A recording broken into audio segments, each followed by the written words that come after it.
Hey, so it's finally time for the much anticipated 100 subscriber special, and as I promised, I have made a 3 course meal with an appetizer, an entree, and a dessert. And unlike I promised, the video is late, a few days late perhaps, and I'm really sorry for that. The editing took a lot of time. So, as you can see right now, that's our final dish, final course that we got. At center we have baked sweet potatoes with a hollandaise, and on the right we have a Cajun gumbo, and on the left we had a molten lava cake. Those were our 3 dishes, and we are going to start with, of course, the appetizer being the baked sweet potatoes. I'm using my 8-inch santoku here after a long time, so just honing it a bit. And as you can see, these are sweet potatoes. Washed them like really well because we are using skin on, and these come in weird shapes, so just um, slice down any curves you think might hinder the process, and quickly go and take a fork and poke it down with forks to make holes. And depending on the size, you should make from 2 to 3 fork pokes on the sweet potato on each side. And why we are making these fork pokes is because the holes would provide an outlet for the steam to go off, and the potatoes would cook fully from the inside, and enhance their sweetness, because as the sweet potato cooks more and more, the sweetness enhances, and that sweetness pairs really well with that fatty hollandaise, and I just love it. So we are going to brush it down with some fat that helps it cook, and you can use from any fat, from oil to butter to bacon fat. I am using ghee here because unlike oil, it has more flavor, and unlike butter, it doesn't burn at high temperatures. So killing 2 birds with 1 stone, I guess, and that makes the final dish more, gives the final dish more warmth. So we are going to season potatoes with some salt, no black pepper yet, and we are going to just season your chopping board as well. No, not for weird reasons like Adam D'Cruzia, not like him. It would be better if you roll the sweet potato along the cutting board, so that all 3 now we are going to put them in the oven at 600 degrees for 15 minutes fast. Now it's time for the hollandaise. As you can see, I'm separating 2 eggs from the yolks, because hollandaise, again, one of the mother sauces. I know I coincidentally, from past 3 videos, each and every dish has contained a mother sauce, so it's just a coincidence. I didn't plan this. The hollandaise is there. We have to whisk up the egg yolks, just make them really creamy. Now hollandaise is basically an emulsion between fat and proteins and water and egg yolk. So it's basically like a really fancy mayo, a really fancy mayonnaise. So usually butter goes in here, but as I said, the absolute most amount of flavor comes from ghee, so I'm putting in ghee. And it is done in a double boiler traditional way, but since I'm not using one, I'm using a trick way, microwaving the fat so it gets hot enough, and putting it in the egg so that the egg is tempered. And you need to whisk constantly, because then the yolk would scramble and your sauce would separate, and that would make it taste grainy and like absolute garbage, and you don't want that with this beautiful hollandaise sauce. So I'm going to put ghee. Now for a yolk, I would say about 4 to 5 tablespoons of ghee. So for 2, I put 10 tablespoons. Just taste it, amazing. Now we're going to season it with some salt, whisk up, some black pepper. Don't put a lot of black pepper, it would turn the sauce black, and you don't want that you want that golden color. Now unfortunately I didn't have lemons at my place, so I did use orange as a citrus substitute, and that made my hollandaise a little thin. And I have nothing against thin hollandaise sauces, but if you have something against thin hollandaise sauces, feel free to use lemon. It's not like lemon has a thickener. No, lemon gives you more citric concentration with less water. So we have baked the sweet potatoes, and these look done pretty much. We'll just cut it between them. The edges might get a little harder than the middle, but don't worry, these are cooked. Unlike regular potatoes, they're pretty hard to open up with tongs, so just feel free to use your hands after, if you are not scared of heat. Many people are, and they don't. So we are going to fill these gaps with cheese. I'm using cheddar. It is pre-shredded cheddar, but this packet fortunately didn't have any potato starch in it, so it did melt pretty well. So just put in the cheese and put it back in the oven for 5 minutes under the broiler. Now on a clean chopping board, you take out your baked sweet potatoes, and put them on the side to let them cool.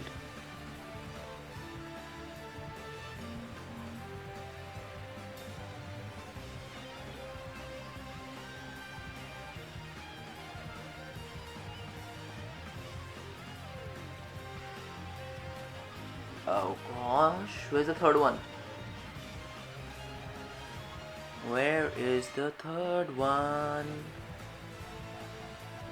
There it is. Alright, so all three are here. Just put it on the side and let it cool down. And now we are going to move on to our entree, which is a good southern Cajun gumbo. It requires black garlic, 1 1/2 of an onion, red onion, 1 carrot, ginger, and of course meats. We have chicken and shrimp. Chicken, I've used dark meat, being the leg. I did debone it myself, but feel free to go for thigh as well. And this dish is pretty hearty and gives a lot of warmth. And traditionally it also includes some capsicum, but I didn't have some at my place, so again didn't use them. But feel free to use any veggies you want. Do put onions and carrots for sure. Now we are going to make our spice mix for our Cajun gumbo. We are going to put some Sichuan peppers, Chinese Sichuan peppers, and add some fennel. Sichuan peppers would add some smokiness and some heat, while fennel would give us a little bit sweetness. Cinnamon sticks, 1 1/2 of cinnamon stick.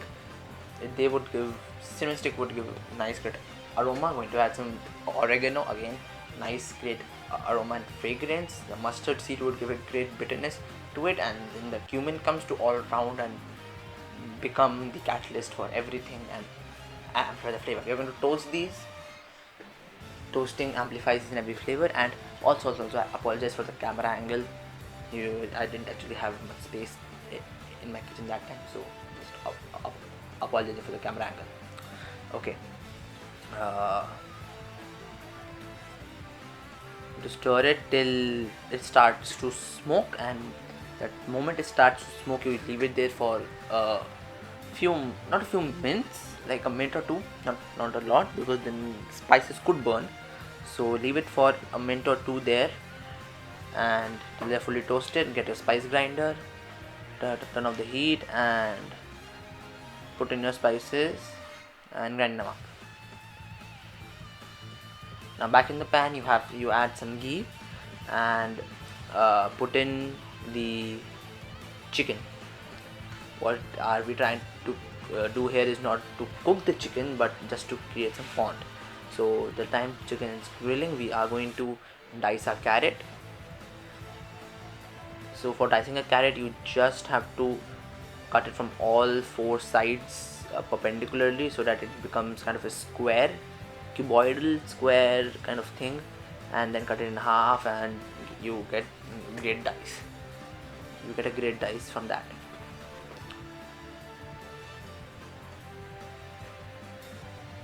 Now for the onion, we would slice the onions. Also check the chicken time to time, it could stick. So for the onion, we're going to slice it. We are not going to dice it or mince it, no, you slice it, because onions give the great crunch and you just want that crunch in a smooth dish like this. So get the onion, slice the onion.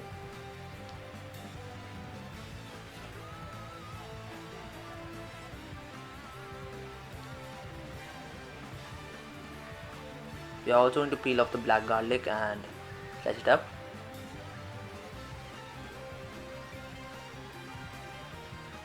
So black garlic is regular garlic has gone through the Maillard reaction over a long period of time, and the flavors have been intensified to such a degree that one clove is like on par with about 10 cloves of white garlic. So that's how much is the flavor intensified. I'm going to use 3 to 4 cloves here because I love garlic myself a lot.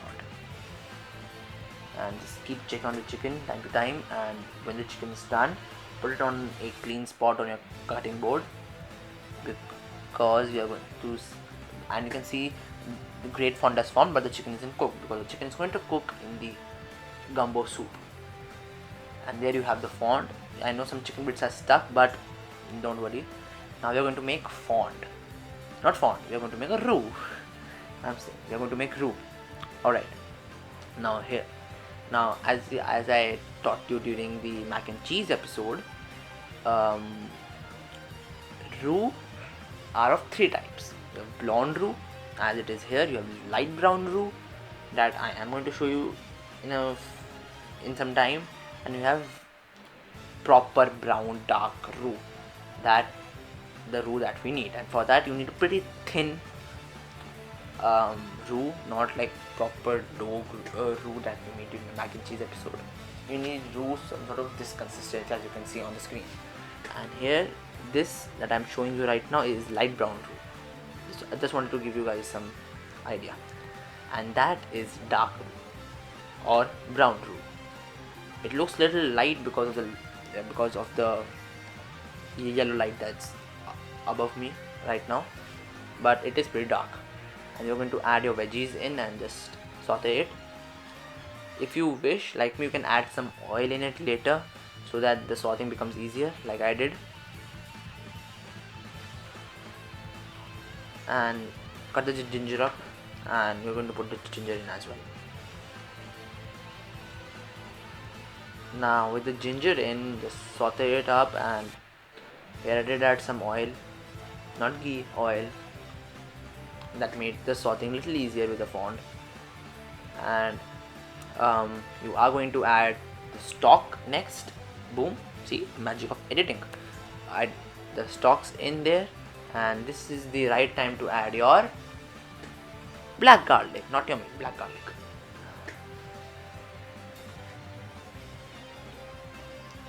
And your special super secret spice mix that I put out to the world. It's not a secret anymore. Gosh, shit. The spice mix would do actually 2 things. It would provide flavor and would also provide color.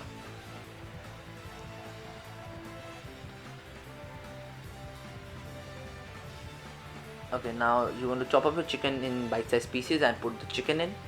Not going to put the shrimp in just yet because shrimp cooks really quickly. So put the shrimp at the last. Add 1 tablespoon of soy sauce in, again for color and flavor. Taste it. Taste for seasoning and check if it needs some salt or pepper or anything, some spice, some acidity, some anything. Alright. So you add some salt, add some black pepper, add some spice, and that's good to go, chicken gumbo. But no, it's chicken and shrimp gumbo. I'm going to add a little water to thin it out, and we're going to wait for the shrimp because you shrimp need to be put in the last, which I believe is this point, because water is there and the water would thicken it out over time even if you just let it sit. Add some salt to compensate for the water and some spice mix as well to compensate for the water. The shrimp is added, and let it sit for a few minutes till the time you get your desired texture. that's mine. That's my desired texture, my desired consistency. If you want a thinner gumbo or a thicker gumbo, make sure to add or remove water as per, not remove, don't add water, add or not add water as per your discretion. But this is the consistency I prefer the best to eat with rice. Now we're going to plate it. I'm going to put some rice at one end of the pan, and I'm going to pour in some gumbo over it. Bam! Make sure you get the shrimp. The shrimp's really great. I'm going to sprinkle over some dried fenugreek leaves and some spring onions, of course. I'm cutting them right now off screen. You know, I'm not really a mise en place guy. I always do things at the last moment. Alright, the spring onions are here. And that's a gumbo. Now on to the dessert. Just one last picture of the gumbo, and dessert is molten lava cake. For a molten lava cake, you need chocolate. Here's the chocolate.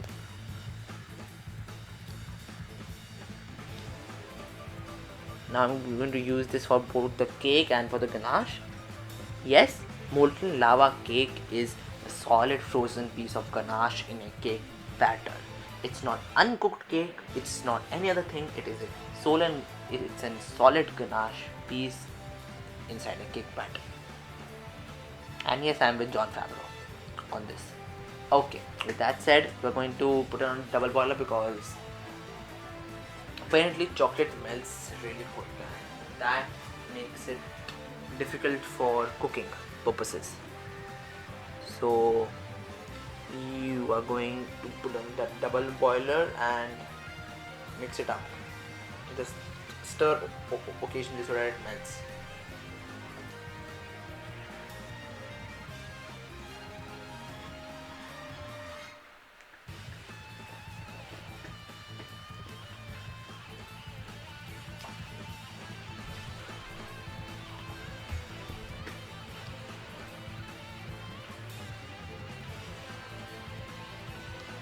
And now you can put your ghee or butter in it. I put ghee because, again, told you the majority of the things I'm making in ghee in this video.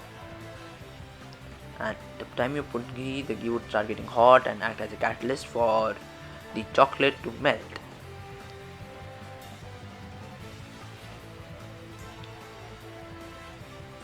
Now with the chocolate melted, we are going to separate these into separate bowls for the ganache and for the batter.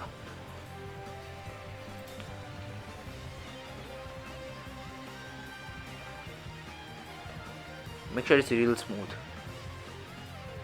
Yeah, okay. Just separate it up in a other bowl that's going to go in the freezer. So get a bowl that conducts electricity well. That's why we're using plastic instead of glass. Sorry, heat well. Conducts heat well, not electricity.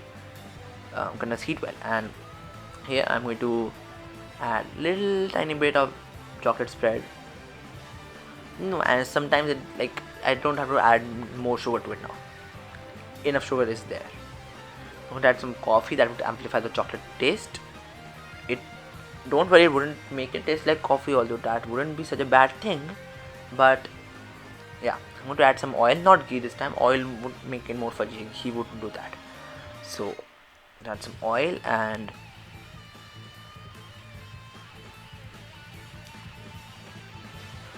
I'm going to add hot water and little tiny bit of more coffee. This will help activate the coffee already inside our chocolate and oil mixture. To add some baking powder and baking soda, both the things. Chocolate already is acidic, so it would activate pretty fast, but I would put in more acid later, like I'm putting it right now, orange juice, because again, flavor and the acid would activate the baking soda. Now put in the flour, and now this is just my opinion, whenever you put flour in a liquid batter, use spatula. That binds it really well, better than, I believe, a whisk. So using a spatula, just cut and fold the batter and add flour bit by bit, saying that okay, this consistency would do, this consistency would do, because I am an eyeballing guy, and if you cannot eyeball pretty well, use your cups. And this is, I put 1 cup flour, and this should be the consistency that should be aimed for. Now take your ramekins and butter them up and let them freeze. Put them in the freezer and let them freeze, and after that you should put in the flour. Alright, so you have your ramekins, you're buttering them up and putting in the freezer.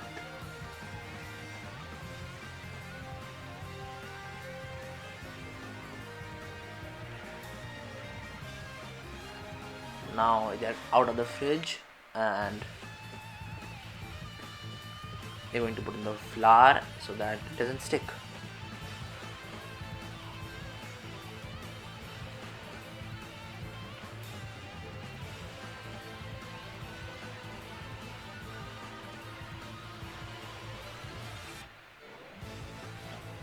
Now you're going to take out your ganache as well, frozen ganache, and a scooper. Now I'm going to fill these by half, then scoop out your ganache. Okay, that is too hard. It goes to Chef Mike for a few seconds and gets out. PS, Chef Mike is the microwave. Okay, so Chef Mike did his job well, and it is now I'm able to scoop up the chocolate, and that goes in the batter. Same thing with the second one, and I am going to do an experiment here and try to put it in an air fryer. Now air fryer is just a small microwave, small oven, small OTG. So it should do the job really well. So this would go in the air fryer at 200 degrees Celsius for 18 minutes.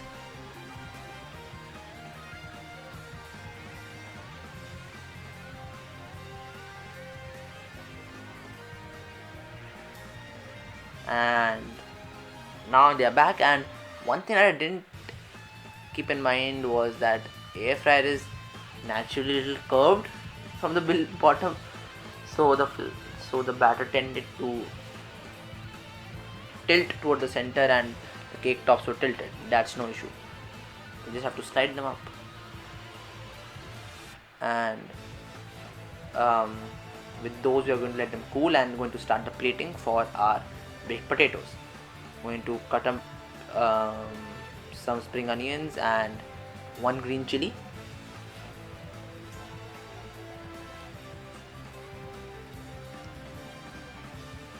To take a cool looking plate in which we are going to place the 3 baked potatoes, and going to proper flood this with hollandaise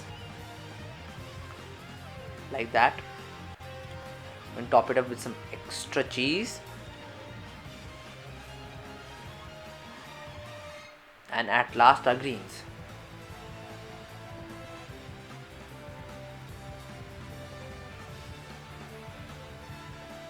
Plating of the green should always be randomly organized, if you know what I mean. Randomly organized. Cut up some more green onions and just put them in, and that's the baked sweet potatoes. Now it's time to move to the molten lava cake. Going to put some extra ganache that was left over the cake and spread it up.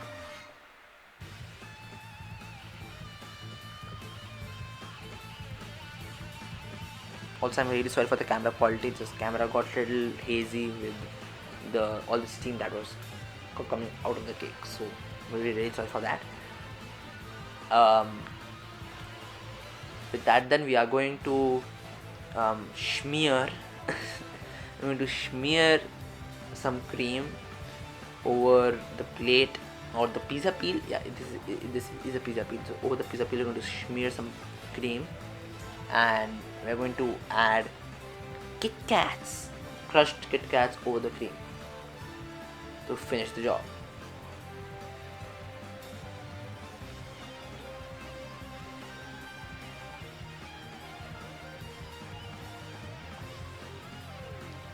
that finished the job, and here is our final meal, the 3-course Tanmay 100 subscribers special 3-course meal with baked sweet potatoes, Cajun gumbo, and molten lava cake. So I would really like to thank everyone who supported me to get till this mark, and please like, share, and subscribe as always.